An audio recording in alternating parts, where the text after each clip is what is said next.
السلام علیکم بچوں. کلاس 7 سبجیکٹ اردو ٹاپک چھُس آدمی نامہ. یہ مکلو اس رات پڑھت. آج چھِ اَسہِ اَمِکۍ سوالت لکھنۍ.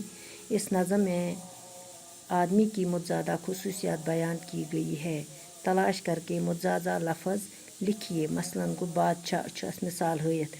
بادشاہ گوٚس فقیٖر، مفلس دولت مند، گدا شاہ، پیر مریٖد، گورا کالا. پتہ چھُس دوٚیِم نظم کے دوسرے بند میں سماج کے کس طبقے کا بیان کیا گیا ہے. جواب چھُس نظم کے دوسرے بند میں مسلمان طبقے کا بیان کیا گیا ہے. پتہ چھُس ترٛیٚیِم نظم کا عنوان آدمی نامہ کیوں رکھا گیا.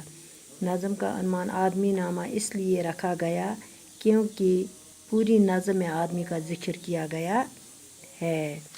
پتہ چھس لفظ معنی یور کن. مفلس غریب، زردار گو دولت مند، نعمت گو خدا کی دی ہوئی اچھی چیز، پگڑی اتارنا گو بے عزت کرنا، بدتر گو زیادہ برا، بدنما گو برا دکھائی دینے والا، چاند کا ٹکڑا بہت خوبصورت.